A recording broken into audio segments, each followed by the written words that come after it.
Hello, welcome to Bon Vivant Television. I'm Andy Johnson, and I'm here today with Hugh Hamilton of Hugh Hamilton Wines, and he's going to answer a few questions. Hugh, Australia is so big. Where are you located in the country? We're located in the state of South Australia, which is the middle of the country, and I'll do a little representation for the camera about where we are. And if you think of Australia as a little bit like that, we're where my two thumbs join up, down there in the middle of the country, just below the city of Adelaide, and the suburbs are right next to us now. They've sprawled out. It's a premium wine growing region, and it specialises more in reds than whites, but we do certain whites as well there. Okay. I notice on your label, Hugh Hamilton, the Black Sheep. Can you tell us a little bit about the concept? The concept came about, Hank, because I come from a very big wine family. We were the first producers in South Australia in 1837, and it's been 173 years since then, and the Hamiltons have always had a wine on the market in that time. The original company was sold out in the 70s, and we all split and did our own thing, and then I split from the family and started up my own wine company, Hugh Hamilton Wines, and the concept is a black sheep, and the strapline is every family has one. And there's a reason for that, because of the big family, and I stepped away from it. And there's a little bit of a fun aspect to it as well. We name our wines after black sheep sort of characters, but we take what's in the bottle very seriously. Very good. On your varietals, I noticed that on your Shiraz, you call that the Rascal, for instance. What is your production on your Black Sheep wines? Production's very small, Hank. We're micro winemakers, I'd say, and you're not going to see our wines everywhere. They're only in certain specialised outlets, including Bon Vivant here.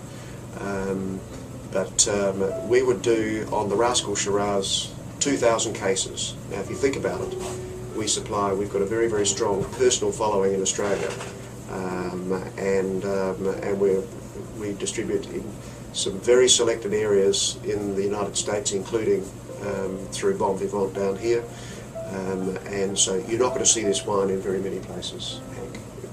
It's very specialised, hands-on production, artisan winemaking is what we do.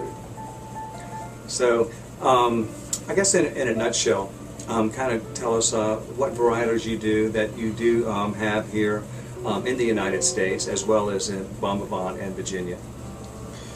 Yes, in white wines we've got the Scallywag Unwooded Chardonnay. We've got all funny names for these wines, which is all about not being too serious. The Scallywag Unwooded Chardonnay, the Loose Cannon Viognier. And then in red wines we've got the Rascal, obviously, the Rascal Shiraz, the Rat Bag, which is a Merlot. The Rat Bag is actually a member of the Rat Pack, so that's a fun name. The Villain Cabernet Sauvignon, the Mongrel Sangiovese, and our very special allocated wine called Jekyll and Hyde, which is a Shiraz Viognier. Okay. I know that the names are a little bit playful, but I'm sure that it's all dedication and 100% that goes into the winemaking, especially for your wines that you do produce. I sort of feel it's 110% goes into that. So the names are playful, as you say, and that's picking up on that black sheep theme. And we have fun doing what we're doing, and that's one of the great things about this wine industry, is that you can have an extraordinary amount of fun doing it, but it's deadly serious about what goes inside the bottles. And we will do anything in a year because we've got estate-grown fruit to produce the best grapes that we possibly can to make the best wine that we can do in any year. And every year is different, which we like, and we like that vintage variation that we get. But rest assured, Hank, that anything we put in the bottle is of terrific quality. And that's where it starts and stops, the quality of the wine.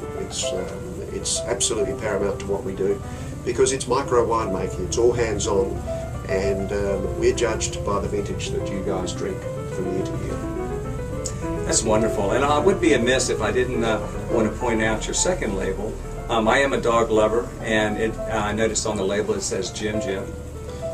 Jim Jim, I call him the down under dog. He's he's getting pretty old now. He's nearly 15, but he's been with me since a puppy, and he's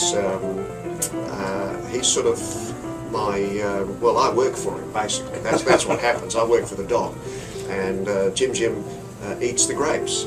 And I noticed when he was very young that he was eating grapes, and I didn't think a lot of it, but it took about 4 or 5 years till the light went on. This dog only eats grapes when they're super ripe, and we need to pick them. We've got another dog, Rodney, and he eats the grapes, but they're not necessarily ripe, so he doesn't get a label, but Jim gets a label, and I'll just show it. It's a bit cartoonish in that way. It's a representation of him, but it sort of does look like Jim. And there's a bit of a story on the label about how he eats grapes, and he's quite famous for that now. And I love this dog. So I reckon he's got about one more vintage in him. Oh, okay. So, but next year if I come along here, Hank, and I've got a black armband, please don't ask me how Jim's going. Okay. Yes. Well, listen. This has been a great event today, and thank you very much for coming and sharing your wines with us. They were excellent wines, so please come down to Bon Vivant and try some of these great Hugh Hamilton wines, and also meet Jim on the label. Thank you. Thank you very much, Hank. It's been a pleasure to be here.